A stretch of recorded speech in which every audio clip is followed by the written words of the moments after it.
The next one I wrote was the outro. The next song. So with the outro as well, I was just experimenting. Maybe I should call this EP an experimental EP because literally every song except for one, I was not meaning to write a song really. So the outro I created while I was thinking, hey, how many songs are there that have Hebrew and Korean? Probably only worship songs, and probably not that many. So I could be the first one. Wow.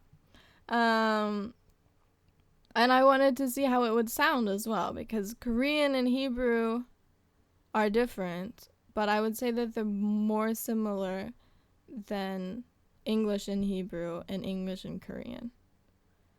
I think they're the sounds kind of. But so I wrote the song while I was in the bathroom. I was probably doing a face mask, a mud mask before I was showering, and I just sang it.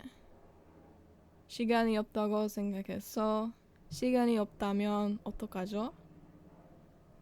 이미 seguirlo, 그מובן שאשר פה.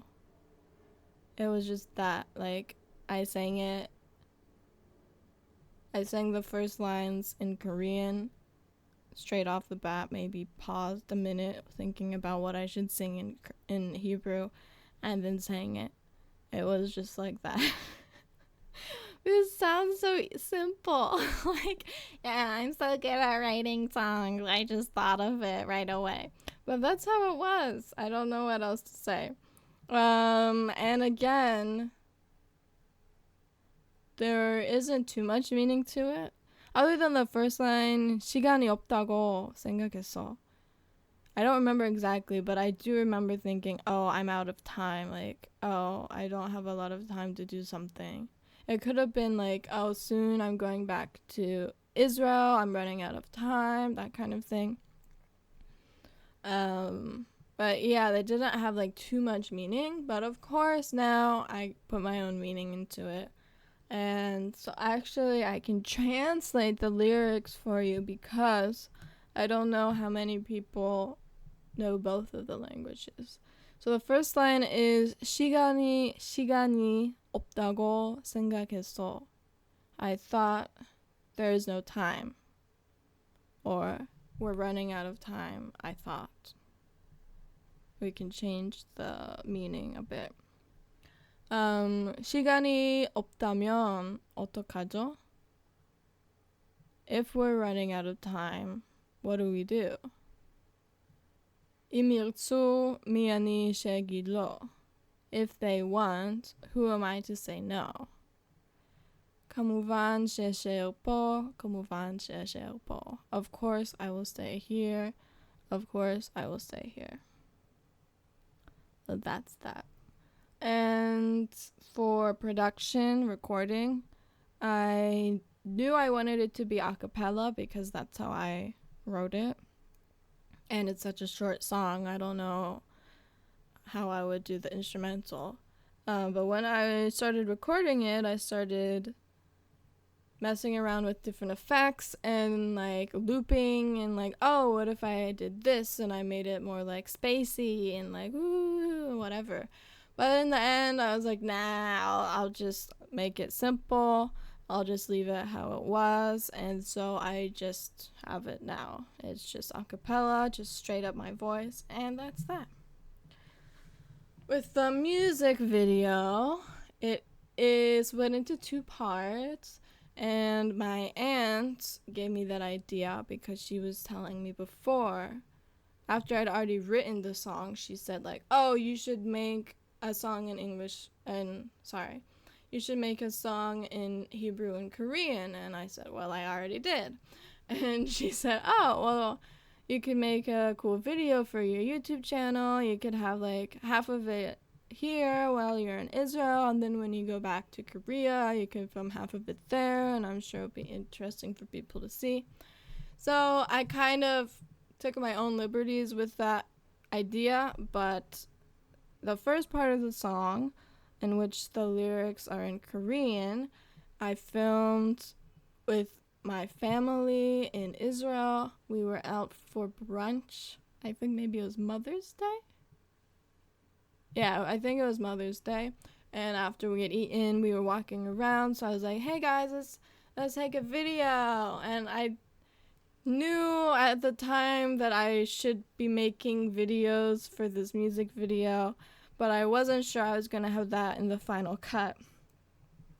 But I was like, yeah, I'll take a video and I'll have lots of different options to choose from, all that. And my mom thought I was taking a photo, so that's why she's like posing. And no one else knew what was happening because I don't generally take a lot of videos or photos when my family's around. So they're just kind of like, oh, okay. And in the end, I didn't have any other clips from Israel for me to put in the music video, so I had to choose that one. But I also thought that the airplane that my dad throws is like so metaphorical for me traveling and going to Korea and all that jazz. So then it goes into the next clip, which my boyfriend took when it was my birthday. But actually, it wasn't on my birthday. We had taken a video on my actual birthday that looks almost exactly the same, and it was also a natural candid shot of me blowing out my actual birthday candles on my actual birthday. But my boyfriend had filmed it at a weird angle and I couldn't flip it. So when I saw it, I was like, oh my god, this is such a cool video. I should use this for the music video. And I was trying to edit it and trying to flip it, but I could not. It was impossible. So I was like, hey, would you mind if we tried to film it again? Because I really like the concept, but it's just not working out. So he's like, yeah, sure. So I had an ice cream cake. So we got the remaining slices of the ice cream cake and I made them look proper and put the same candles back on the cake. And in the first video that we filmed, my hamster Parmesan was rolling around in his ball in the background. So we put him back in the ball and we're like, stay over there so we can see you.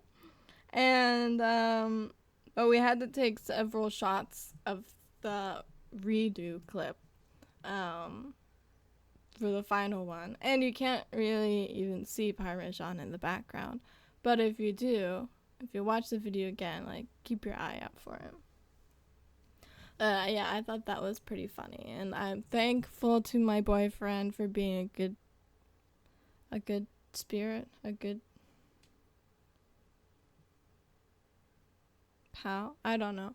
I'm thankful to my boyfriend for helping me out, being willing to do that. So, thank you.